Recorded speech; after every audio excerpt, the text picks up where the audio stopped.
What does it really take to build a successful business? Is it having the perfect idea, raising millions of dollars, or getting into major retailers? Today we talk to Stephanie Robbins, a 4-time founder, and she helps us answer this question. As the president of Food Business Success, she helps entrepreneurs daily launch and grow successful consumer packaged goods (CPG) brands. With years of experience building businesses, leading marketing teams, and coaching founders, Stephanie shares her insights on entrepreneurship, managing finances, and what makes a good financial business. This was truly an insightful conversation, and I hope you enjoy this as much as I did. Okay, perfect. So just tell me a little bit about yourself and about your early childhood. So I actually grew up in Southern California. My dad was a serial entrepreneur. So when I was 5 years old, he left working for anybody else. And over my life, he started several companies and sold them or exited them in different ways, mostly pretty successfully. And so I spent my whole childhood just learning from him and wanting to understand how to run a business better. As a teenager, I worked for him. I ran his office for a short period of time at one of his businesses. And so I've just always known that there was something more for me to do than just work for someone else. Not that there's anything wrong with working for someone else. That is a perfectly reasonable and acceptable path, and many people do love that. But I just knew that wasn't for me.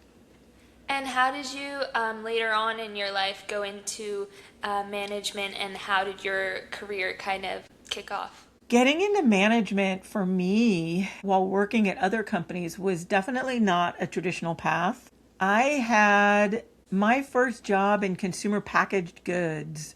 I was working for a startup essentially, and I was hired to sort of help the founder do whatever she didn't have time for. She had just had a baby and really needed someone to just kind of be her right hand. So I came in like an executive assistant, but over the course of time, really started taking over huge parts of the business and created the first marketing plan, created the first budgets for the company, and then created the marketing department. And that's when I started leading marketing for her and got into that. And so someone used the term entrepreneurship. And so that's really what was going on. Was I was creating all of this within that company. And then from there, I went and got my MBA and was doing consulting and then moved on up in there into director and VP roles and then started my own thing after that. Wow. And so over the course of your career, how many businesses would you say you've started and led? Well, for me, because I've only been doing with my consulting, I guess about 4. I ultimately left working for other people, the W-2 world, in 2019.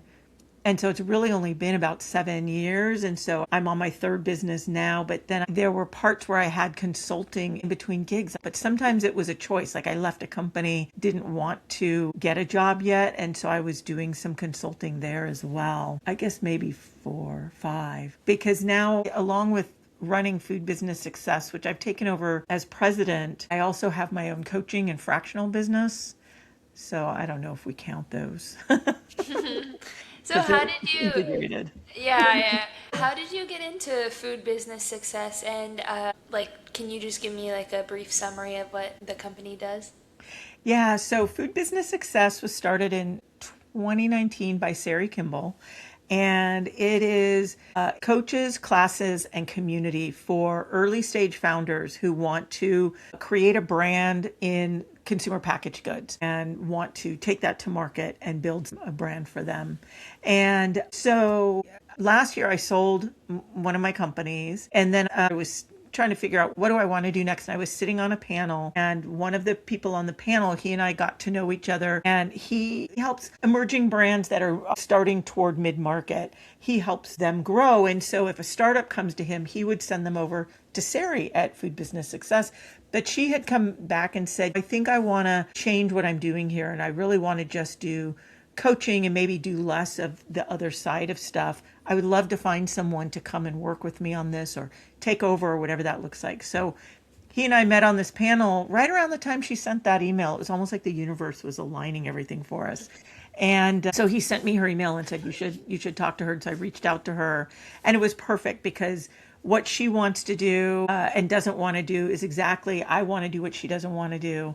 And so it works out really well. So I came in as equity partner and owner and a president of the company. And our goal is to 10x food business success, to create more programs and more coaching opportunities so that anyone in that emerging space can find what they need to get to where they want to go. And for us, it's all led with heart. So we're a completely woman-owned company, woman-run company, and it's all led with heart. The branding that Sari set out, I love. It's the thing that attracted me, and that is helping founders build the brand they want, not, there's a lot of pressure that says, oh, you have to go to National Grocery and you have to do it this way. And we're like, no, you don't have to do any of that. It's your brand, it's your company, and we want to help people build the life they want to live through their CPG brand. And so that was a great fit for us. And yes, I'm in the process of helping grow the brand. Wow, that's really great. What is one lesson that you've learned from working with a partner that you work with on a daily basis? And obviously when you're working with someone that has different views than you and has different opinions a lot of the times, how do you manage that on a day-to-day basis? That's such a great question, and I love that. I've had business partners in several companies. So when I launched my own CPG brand, I have a business partner there as well. And first of all, I have to say a business partner is one of the most valuable connections you can have, whether they are actually like a co-founder, whether they are an equity partner, mentor, advisor. Having that other person that you can go to is incredibly important. It's fine if, disagreement is fine. Disagreement means we're both engaged, we are looking at things and we are seeing something different, which means we're not seeing it the same way. Let's work through what isn't the same so that we can get to similarity. So let's say I'm like, oh, we should go right. Like, this is the way to go. And they're like, no, left.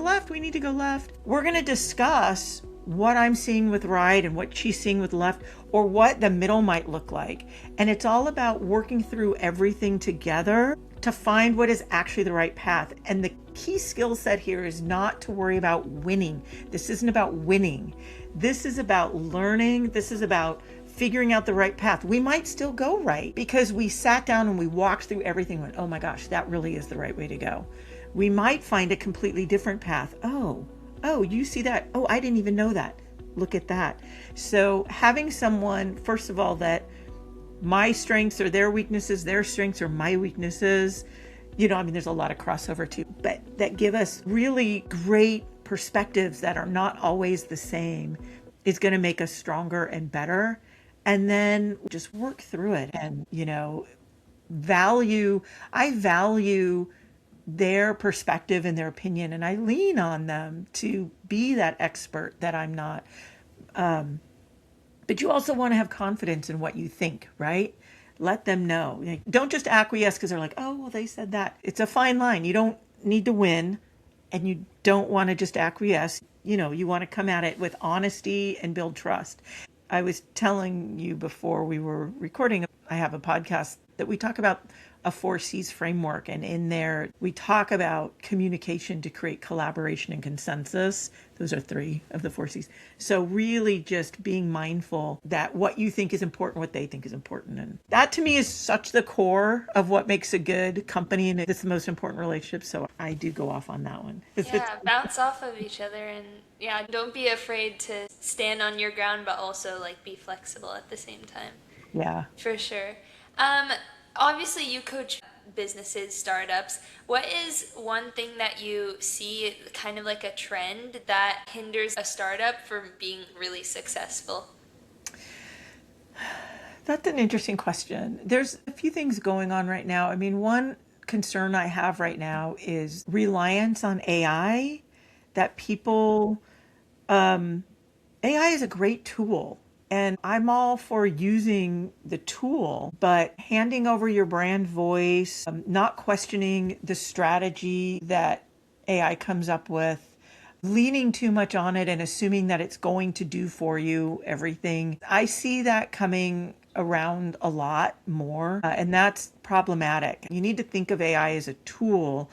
It helps with your busy work. It helps with a lot of analysis, helps to build a lot of the thinking and strategy and programming, but then you've got to take it and then make it yours and make sure you check the information, make sure you've got the right people helping you. And, AI is not always right, first of all. And it's also only as smart as what gets put in there. And so that's one trend that I'm definitely seeing is a little too much AI reliance. I think finding the balance is really important. I also see a lot of people wanting to go to big retail and not understanding that there's a whole world of building your brand and selling before you go to retail, especially big retail. Small retail, local, individual retailers, regional retailers, that's all great. But wanting to go to Kroger or Safeway or Publix on day one, they're very expensive and they're very difficult and predatory. So not understanding margin stacking and not understanding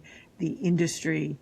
I don't know if that's a trend. That's been around for a long time. Is people, they just think, They're set on one thing and then they just want to go there. Yeah. Yeah. So specifically more on the AI side of it, you mentioned keeping a balance between not overusing AI, but also using AI where you can. When you overuse AI, what happens? Is it a loss of creativity or bettering your work? Yeah, it depends on where you use it. If you're using it in too much with your brand voice, your voice will just sound like AI. I mean, at this point, most people can look at writing and can tell. And not just because there's a lot of M dashes, right? That's a giveaway. But the rhythms and the way that AI writes, there's a voice that AI has. So you can see that. Whereas in your branding and marketing and social media and outreach, you've got to have authenticity. It needs to be coming from you and your voice. People want to connect with you and your brand. And if you have AI in between, they can't. So one of the things that I tend to coach people is go ahead and go to AI and build an editorial calendar, build the framework for what you're going to say, and then go through and change all the words to yours. So there shouldn't be anything in there that AI has said. It should only be you and your brand. But AI can do all that initial busy work, right? Research and understanding. So I see people doing research. They want to understand more of the technical things, licensing and asset planning and safety, and they go in, but AI gives them either, 3/4 of what they need, so they don't know what to ask further, right? With AI, you prompt and prompt and prompt, and then you get hone and hone and hone. But if you don't know, you only get part, or it gives you the wrong information because it's pulling from all the information out there, and there's wrong information out there. So it's a really great place to get a foundation and then be able to take that to an expert and say, here, now instead of having to pay the expert from end to end, I can put these things into AI and I can go in and just have them with that final stage, make sure it's correct. And actually our safety, the guy that teaches our food safety and asset planning and lot traceability in our program actually built AI prompts so that you can use AI for all that busy work. And he says it used to be a 3-week process and now you can do it in about 2 hours. And so that's where AI can be useful, but it can go without his direction. You're not going to get what you actually need to be safe, to protect yourself from liability, to make sure that your consumer is safe. Yeah, totally. So something that I've been passionate about, like I told you before, women and financial literacy. I mean, statistically, it's proven that women have lower financial literacy just because of circumstances in everyday life and also education in school districts. And so I was wondering, while you're coaching these businesses, and obviously you've retained a lot of knowledge from it, what is one financial tip in a business that you wish everyone knew? So first, I just have to commend you because I love that. Financial literacy is a huge, close to my heart reality as well. I went through and taught a lot of my son's friends when they were teenagers all about personal financial literacy. So it's so important that people understand. One of the things every founder should always have is know your numbers. You must know your numbers. So like in Food Business Success, we have these spreadsheets that help you. They're all modeled out. So they help you know your numbers at every stage, right? How much does it cost to make a product? So I know what I can sell it for. What is the margin stacking if I sell through that channel? So I know I can sell it profitably. You hear people all the time talk about how fraud it is to sell at Amazon because they lose money, but Amazon publishes all of their fees. There's no excuse to not know what you need to charge to sell profitably at Amazon. And so if there's one takeaway for anybody in a business is know your numbers, know what everything costs, understand not just the cost, say, of an ingredient, but that cost of that ingredient in a formulation. So say you've got an ingredient you could buy from someone and it's $20 a pound, and another manufacturer sells it for $60 a pound, but you only use 2 ounces in a run. That $60 a pound might actually be a lower cost for you because you're going to use it all, and that lower price one's going to go bad by the time you use it, because you could buy it a smaller amount, say at that $60 a pound. You could buy it at a half a pound, right? Understand how those numbers flow through your product, what it costs, what everything costs. Include the cost of the box, the cost of the tape, the cost of the labor to pack the box, so that then you know how much you actually make, and then you can be paying yourself, because that's the other important thing. You will pay yourself last most of the time, and we want to make sure you pay yourself. So, you got to make money. And when you're starting, I've seen like a lot of this on Shark Tank as well. If you look on Shark Tank, the sharks are always out because the founders are either paying themselves too much of the business they're starting and giving themselves like a good salary. How do you find that balance between paying yourself, because obviously that's needed, but also making sure the business comes first? Yeah, it's difficult that in different businesses I've ended up paying myself different amounts. But what I've always done is first understand what the business needs to survive, what I need to invest of what it earns to grow, and then what I can pay myself. And what I try to do is pay myself a base salary that I can live on so that I can invest, especially in the earliest stages. And then at the end of the year or quarter, at a place where we're doing well and growing and hitting our milestones, maybe I can give myself a bonus, right? So maybe I didn't make the level of salary I want to make, but I'm paying my bills. I can do that. Or if the company is growing, then I can start giving myself raises. But making sure that the company is not anemic, because in a small company, cash flow is your biggest issue. It's always going to be your biggest issue. So making sure I've got cash flow, that my brand has the investment of what it needs. And this is, of course, I tend to live more in a bootstrap world where we're bootstrapping. If you've got investors, they're just like what you're talking about with Shark Tank. They're not going to be happy seeing you making multiple 6 figures when the company doesn't have any money to invest in marketing, right? Or you've got suppliers who you haven't paid. So there's a balance there. One of the things too is it is okay to make money. So as the company is doing well, pay yourself. If anyone ever has feelings of guilt or concern around making money, they should definitely check that out with a coach or an energy worker, because you can create energy money blocks. And I know that's a little woo-woo, but you can create energy money blocks that can actually hinder your success, that can get you to a plateau and then you don't get past. So embrace the money you can make. Yeah, have that balance. Yeah, for sure.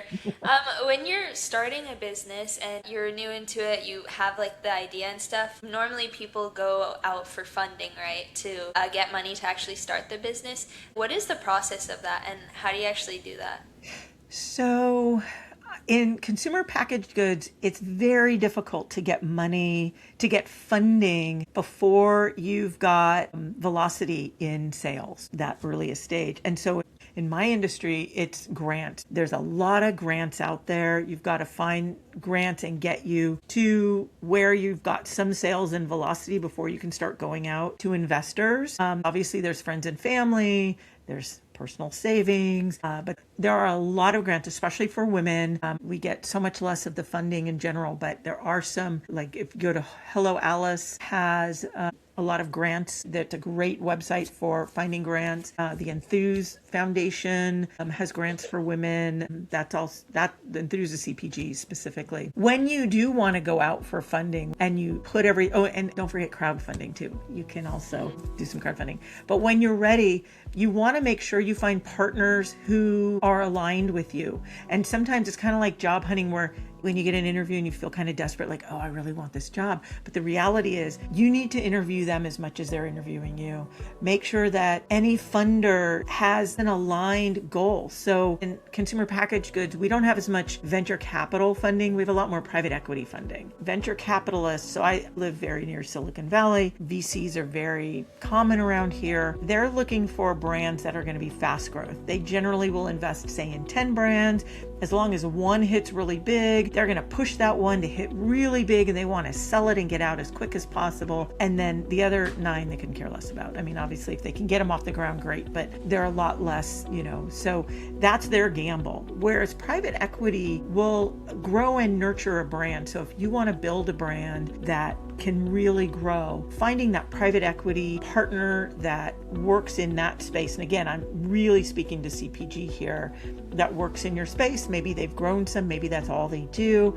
They've got internal resources and support to come and help. So they've got marketing people and operations and logistics. They can come and make sure they've trained your staff and your people, and they become a really great partner to grow the brand. And the other thing I always remind people, really, really important, know what your end game is. I know it feels really weird to say I'm going to start a company and I need to know what my exit's going to be, but you really kind of do, because knowing what your exit is going to help inform how you want to grow your business. If I just want to build a little regional business and maybe it's a $3 or $4 million brand and it's really popular in my region, and I'm just going to grow that for 10 years and just make a nice living and do that, that's going to be a very different strategic plan than if I want to create a national brand and ultimately sell it to a big company, right? How you want to get there is also going to define who that financing partner is, whether it's debt financing, which is maybe you go to a bank or get an SBA loan and you can pay it back, or whether you have financing based on your inventory. So that's a really easy one, very common in consumer packaged goods. And that's where if you've got orders on your books, you can get financing immediately at a percent. You'll make a little less per order, but you'll get paid very quickly, and that keeps cash flowing. Whether you partner with a private equity or VC, all of these funding vehicles are going to be different based on where you want to go and what you want to do with your company. Mm-hmm. Yeah, totally. That's a great piece of advice. So as a woman, like in a business or starting a business, what is a tip that you would give that would make them more financially responsible and more confident to make financial decisions in a business? Because I think a lot of people just don't know like how to step into the finance world, so they just neglect it completely and let someone else take over. But yeah, what's one tip that you would give for that?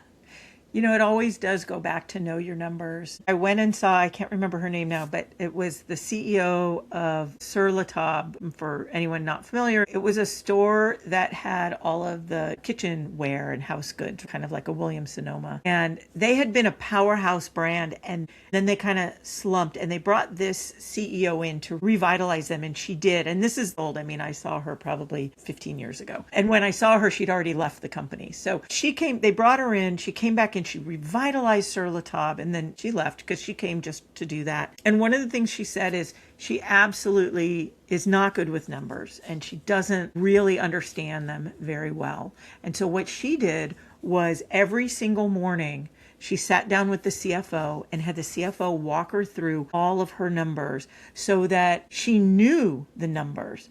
And the reason I love this story is because if you're not a numbers person, it's okay, but it's not an excuse to not know your numbers. So understanding, she's sitting with the CFO. She's understanding how much money are we spending on debt?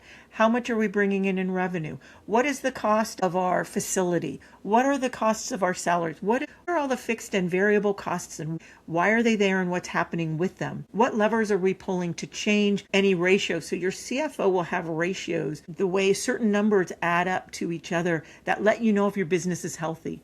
What ratio? There's the most common one is the quick ratio. And anyway, I'm not going to get too into that. You can Google it. But how is that functioning right now? And how was that functioning last week? So asking the questions and understanding. So if you're a solopreneur, you can get a fractional CFO or even just a consultant CFO to sit down and help you and make sure it is set up so you know what you're looking at. And a lot of this stuff can be automated for a small company in a way that you can check it. If you're bigger, again, fractional CFO, contract CFO, if you can afford a finance person on your team, but not understanding the numbers is never an excuse to not know your numbers. And so always knowing the numbers. You don't have to know every single ratio. There's several, but a couple of key, just build the KPIs, right? The key performance indicators that let you know your business is on track or off track.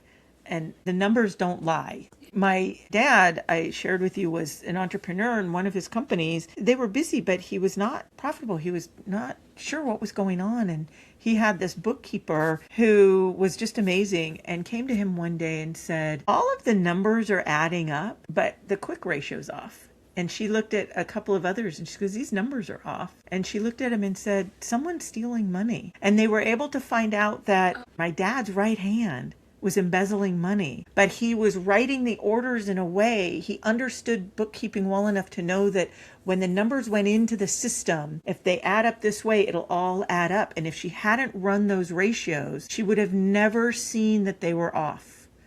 Wow. Yeah.